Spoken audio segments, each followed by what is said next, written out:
Hello and welcome to the viewers of this video. This is the Orange Fan here, bringing you another entry for the episode Recap and Thoughts category. This video will be dedicated to the B segment of episode 61 of Codename Kids Next Door Operation D.A.D.D.Y. We begin this segment with a Kids Next Door operative from Sector W being brought to what seems to be a Kids Next Door hospital operating room. Several Kids Next Door operatives try to perform surgery on the Sector W operative, and they're using 2x4 technology tools that bring hair and hair products to mind. Unfortunately, the surgery proves to be unsuccessful, and the head doctor or head surgeon goes out to the waiting room to update the Sector W operatives' teammates, who are revealed to be Sonia and Lee. Sonia inquires the head doctor or head surgeon, whose codename or designated number is revealed to be number VO5, about the surgery for their teammate, who is his name is revealed to be Patty. Number VO5 sadly confirms that Patty's surgery was not successful, but he does assure Sonia and Lee that they may see Patty, but he also warns them that Patty is hard to look at, in his words. Sonia and Lee do enter the room that Patty is in, and they are immediately horrified by what they see. We, the viewers, don't get to see what's horrifying Sonia and Lee, because Patty is covering enough of his face and his head, so we don't really get to see what's so horrifying. And other scenes show close-up shots of Patty's face to avoid showing us this horrifying detail. And Patty does agree that it is a horrifying sight. Patty calls himself hideous, and number VO5 agrees with Patty's sentiments. And we then find out that this actually isn't a Kids Next Door hospital. Well, not in a traditional sense anyway. We find out that this is actually the Kids Next Door Hairstyle headquarters, and number VO5 explains that the Hairstyle headquarters' purpose is to help kids with regards to bad haircuts. He further clarifies that throughout a single year, there are a great number of dads that give their own kids haircuts themselves rather than take them to an actual barber. And these haircuts are butchered more often than not. So the Hairstyle headquarters try to salvage these butchered haircuts, but number VO5 does note that they're not always successful with the salvaging part. So number VO5 leaves the room so that the Sector W operatives can talk among each other. And Sonia tries to assure Patty that the haircut isn't that bad, but Patty insists that it really is that bad of a haircut. Suddenly, number one runs into the room to try and hide from some hair doctors or hair surgeons, because he brings up that they were thinking that putting dog poop on his head would grow his hair back. Number one then sees Patty's haircut, and he's horrified by it too.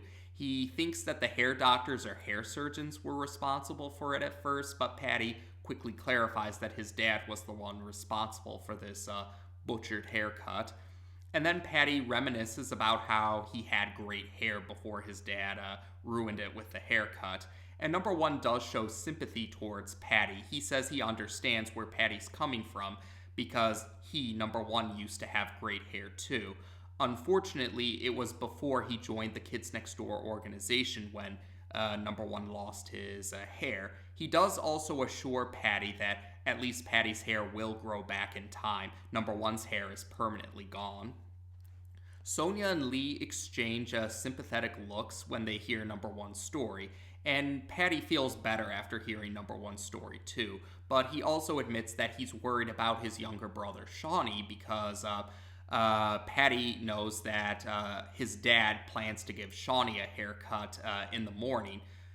Sonia points out that that's only a couple of hours away, and number one says that he will make sure that no kid gets a bad haircut while he's aware of the possibility happening. So number one inquires the Sector W operatives about their code names or designated numbers, their sector, since he doesn't know that they're from Sector W yet, and their positions within Sector W. Sonia reveals that she is number 83, and she is Sector W's soda, snacks, and treats officer. Lee reveals he is number 84, and he's Sector W's tactical yo-yo expert. And then Patty reveals he is number 85, and he calls himself Sector W's freak show. Number one tells number 85 to get some rest and brace himself for how some people are going to make fun of him for his haircut. And he also assures him that he, number one, and number 83 and number 84 will help Shaunie out. Number 85 is still concerned because he admits that his dad has quite the temper, and he also mentions that he has a sister whose temper is even more terrifying than his dad's temper. But number one is still confident that they will prevail. Number one says that he hasn't met a dad or a sister that the kids next door haven't been able to handle before. So, yes, number one, number 83, and number 84 set off on this mission. So the next scene takes us to the neighborhood where Patty's house is, and we see that number one, number 83, and number 84 have arrived at Patty's house using a 2x4 technology vehicle that resembles a gorilla. It's actually called the Go-Go Gorilla. So number one, number 83, and number 84 enter the living room of Patty's house. And then Sonia, number 83, turns the lights on. And number one is frustrated by this because he points out that turning on the lights makes their presence known, or would alert others of their presence. And number 83 admits that she's afraid of the dark. Number 84 uses his yo-yo to turn out the lights, and so the three kids next door operatives try to search the house for Shaunie's room. They go past the TV room where they see the dad sleeping. We don't get to see the dad's face just yet because there's a magazine or a newspaper covering his face, but he's sleeping on a lounging chair while the TV is still on. So number one, number 83, and number 84 head up to the second floor. And number one looks into one of the rooms, and he notes that there are a lot of rainbow monkeys. He says that there are more rainbow monkeys than the amount of rainbow monkeys that number 3 has. So he figures, number one says he figures that this must be the sister's room. And then Sonia and Lee, number 83 and number 84, point out a door that says Shaunie's room. Or yes, there's a sign on a door that says Shaunie's room. So they know where Shaunie is now. So the three kids next door operatives enter Shaunie's room, and number 83 turns on the lights again, which frustrates number one. And then Shaunie wakes up. He fears that it's morning, time for his haircut, but then he quickly sees the three kids next door operatives. Number one quickly explains that they're here to help him avoid getting a haircut from his dad.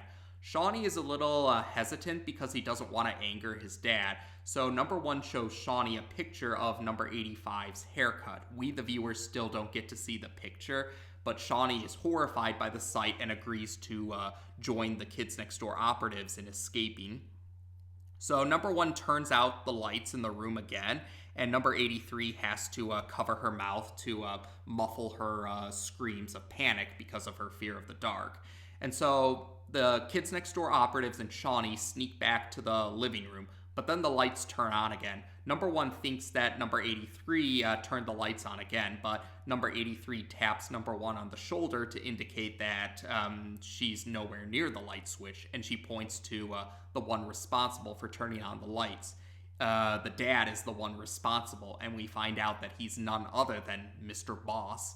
Number one is at first surprised, but then he quickly figures that it makes sense that Mr. Boss would be the amateur barber. He said that earlier in the segment. And Mr. Boss, wonders what number one is doing in his house, but he also wonders what number one means about the bad haircut, or or yeah, he wonders why Shaunie is out of bed right now. And number 1 shows Mr. Boss the picture of the haircut he gave number 85. And we, the viewers, do get to see the haircut now. And yes, it is a very bad haircut, to say the least. But Mr. Boss doesn't think so. Mr. Boss actually calls the haircut he gave his son a work of art, in his words. But number 1 says that they are taking... Number 1 says that they are taking Shaunie into the Kids Next Door's haircut protection program so that he won't have to suffer a butchered haircut like number 85. But Mr. Boss objects to this. He orders Shaunie to return to his room. Shaunie is about to comply, but number 1 stops Shaunie and insists that Mr. Boss won't stop them. So Mr. Boss responds that they're going to do this the hard way, in his words. He sits back down in his lounging chair, and then he reveals that his lounging chair is a adult weapons vehicle. So yes, Mr. Boss uses his lounging chair vehicle to scoop up Shaunie, and he's driving around the house saying that he's not going to pay $4 to go to a barber when he can do the haircut himself, and he doesn't care if the kids next door like it or not. So we then get a chase sequence where and with the kids next door operatives against Mr. Boss in his lounging chair. And at one point, number 84, Lee's yo-yo, gets caught on the lounging chair, and number 1 and number 84 are tangled up in the yo-yo too, so they're getting dragged around by Mr. Boss's lounging chair. And number 83 tries to contact Kids Next Door Global Command for backup, and she ends up waking up number 86. Number 86 isn't thrilled about being woken up so early in the day, and she says that this emergency better be important, or along those lines anyway.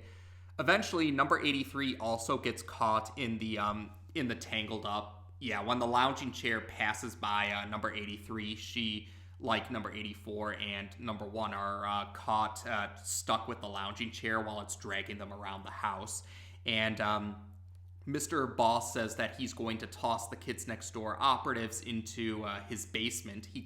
He describes his basement as a deep, dark basement, in his words. And he says he'll put them in there until he can figure out how he can dispose of them for good. And number 83 does not like the sound of that. Yes, she's horrified at the possibility of being in a deep, dark basement. And so she enters her anger mode, or her berserk mode, and she starts to lay a beat down on Mr. Boss, saying that she will not go into a deep, dark basement. And number 1, number 84, and Shaunie are watching the beatdown. We, the viewers, only see the shadows or silhouettes of number 83 and Mr. Boss while this is happening. And number 1, number 84, and Shaunie are horrified by the sight of the beatdown. But then eventually, number 86 walks into the living room and inquires what's going on. And she also, when she sees Mr. Boss, she calls Mr. Boss Daddy. And number 1 is surprised to hear that Mr. Boss is number 86's dad. And number 86 points out that this is her house. And number 1 reveals to number 86 that Mr. Boss is Sector V's arch enemy, and how Mr. Boss has tried to promote adult tyranny in the past. Or yes, he brings up Mr. Boss's misdeeds of adult tyranny. And number 86 is surprised and horrified to hear this. She inquires if this is true. Mr. Boss tries to deny this, but number 1 brings up the events of Operation Office, where Mr. Boss planned to send his employees' daughters to Pluto. But Mr. Boss insists that he wasn't going to send his own daughter to Pluto. He clarifies that he loves his kids. It's everyone else's kids that he hates. And then he's surprised to find out that number 86 is a member of the Kids Next Door, and he inquires why she never told him. Number 86 starts to cry a little and admit that she was afraid that Mr. Boss wouldn't love her anymore if he found out that she fought adult tyranny. And she cries a bit more and hugs Mr. Boss. And Mr. Boss comforts his daughter. He assures her that he still loves her, even if she is a member of the Kids Next Door, and that their father and daughter bond will not be changed because of that. And yes, Mr. Boss also says that number 86 and her friends can continue. Yes, Mr. Boss assures number 86 that she and her friends can continue to fight adult tyranny. He and his friends will continue to make other kids' lives miserable. That's along the lines of what he says. And number 86 playfully says that the kids next door will stop him. And Mr. Boss cheerfully responds back that to this challenge. Like, yeah, it's a heartwarming father-daughter moment. And then Shaunie inquires if he still has to get a haircut. Number 86 yells at her younger brother for ruining the father-daughter moment that she and Mr. Boss were having. But Mr. Boss calms Shaunie and number 86 down by saying that since they're already up, they might as well eat some pancakes. So yes, number 86 and Shaunie head off to the kitchen. Before Mr. Boss goes to the kitchen, he turns to number 1 and number 83 and number 84, and he cheerfully inquires if they'd like some pancakes too. Number 1 admits that pancakes do sound nice.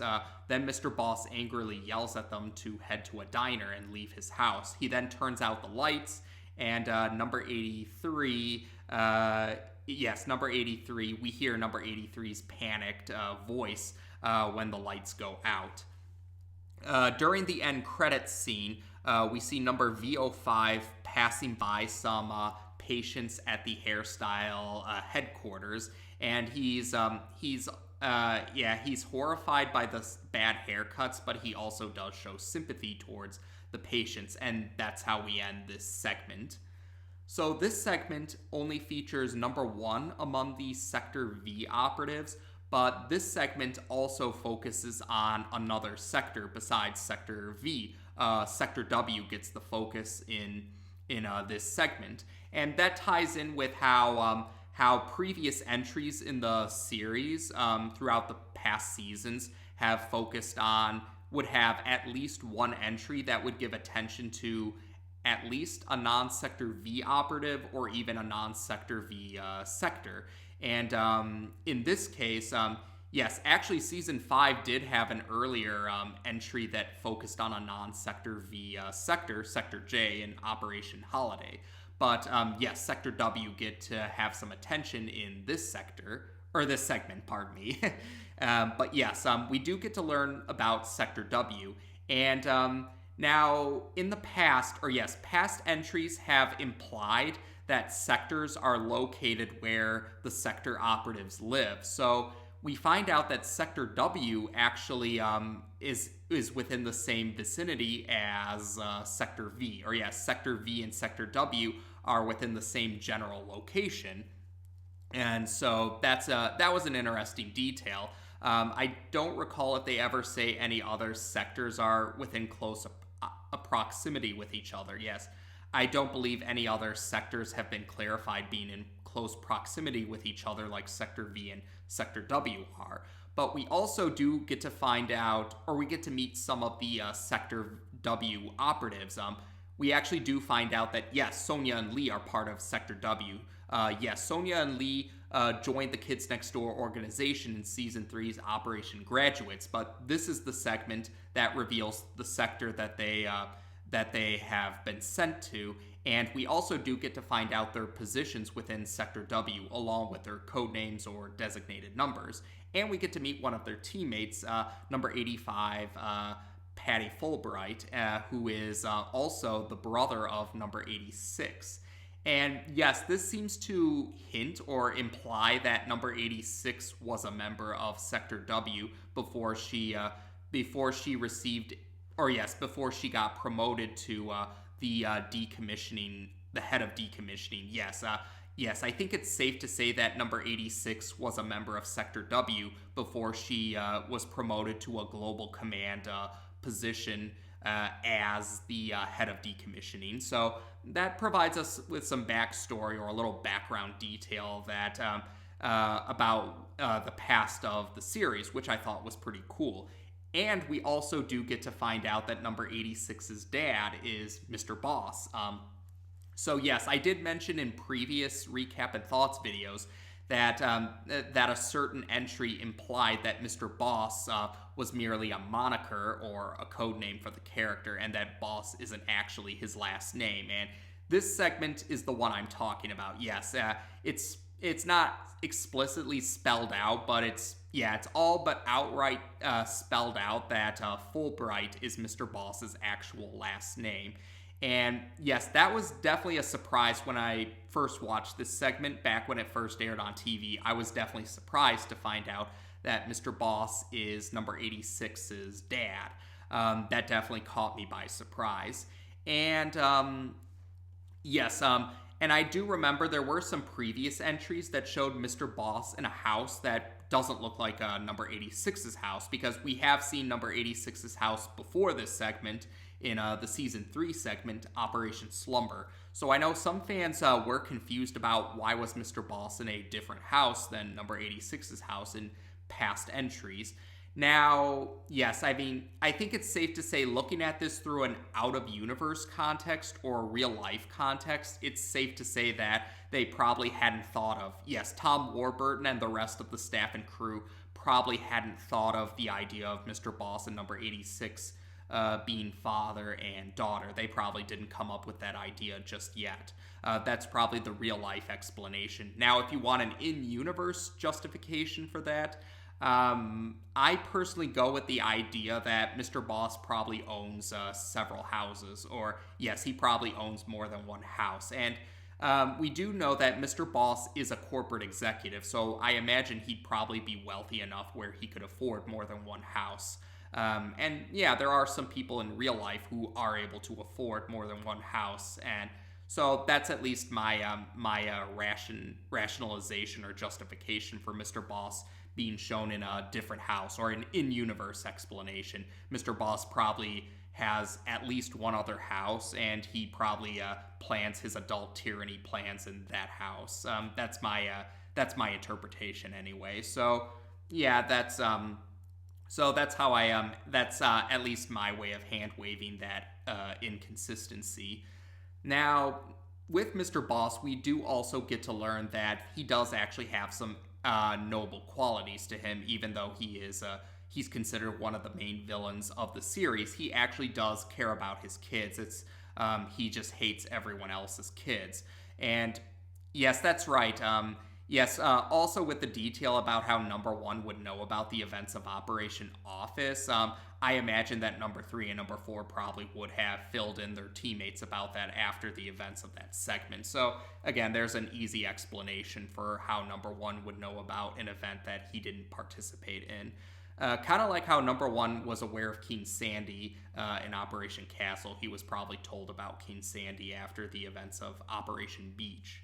Now, otherwise, yes, that's right. Another detail is number 1 does call Mr. Boss his sector's arch enemy, and I know some were surprised to hear that, but I guess, yeah, with regards to the delightful children from down the lane and father, I imagine, yes, I imagine that number 1 probably thinks of the delightful children and father as being arch enemies for the entire organization, or you could also make the argument that Father and the Delightful Children are more so number 1's arch enemies, because yes, they are enemies to the organization as a whole, but at the same time, they do have a more personal animosity towards number 1. So yeah, that's probably why he called Mr. Boss his sector's arch enemy, because the Delightful Children and Father are either more so the organization's archenemy, or they are more personally his archenemies. You could use either of those interpretations for why he calls Mr. Boss Sector V's collective archenemy. Now, I guess another detail, some things I liked about this segment was how number 1 once again shows that while he can be a bit standoffish at times, he does genuinely care about the Kids Next Door organization, and he does believe in the organization's cause. Like he did show a sympathy towards number 85 over the bad haircut, And it was also pretty heartwarming how he teamed up with relatively newer members of the organization because, like I said, Sonia and Lee, number 83 and number 84, joined the organization towards the end of Season 3, Operation Graduates. So it was, I thought that was heartwarming how he teamed up with newer members of the organization to help out the relative of one of their teammates. So yeah, I thought that was pretty heartwarming. It does show number one is a good person at heart, even if he can be a bit standoffish at times. And yes, we did get to find out a little more about how the Delightful Children permanently made number one bald. We found out, yes, we first heard about that in Season 3's Operation Fountain, but this segment clarified that this event happened before number one joined the Kids Next Door organization. So that does add a little more details to that background information. And I guess while I'm thinking about it, yes, Sonia and Lee will get to appear again in future entries. They actually get to play a somewhat important role in the series finale. We'll cross that bridge when we get to it. And in the series finale, we do get to meet another teammate of theirs.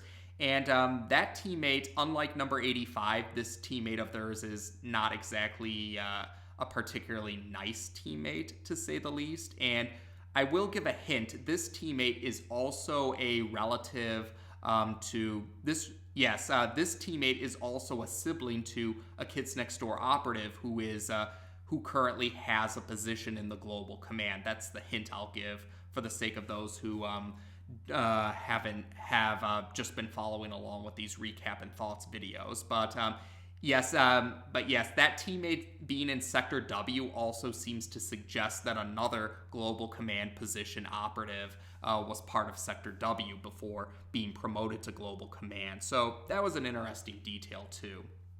So otherwise, yes, there we go for this segment. I think this might be one of my favorite segments, not just from Season 5, but maybe one of my favorite entries in the series overall. Like I said, I liked seeing number one team up with other operatives outside of his sector, especially operatives that more recently joined the organization. I did like how number one did showed some heartwarming moments by showing sympathy and concern for other operatives and other kids. And yes, I liked seeing number 83 and number 84 get an important role. They'd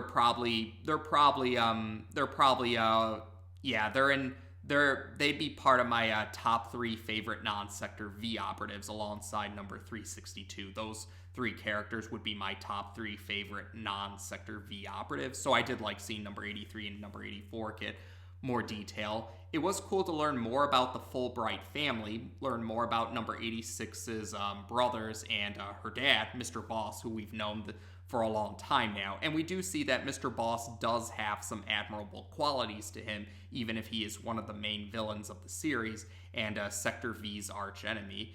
And yeah, otherwise, I would say that's about it for this segment. So as of this video, we've now discussed the B segment of episode 61 of Codename Kids Next Door on this channel. Take care, and until next time.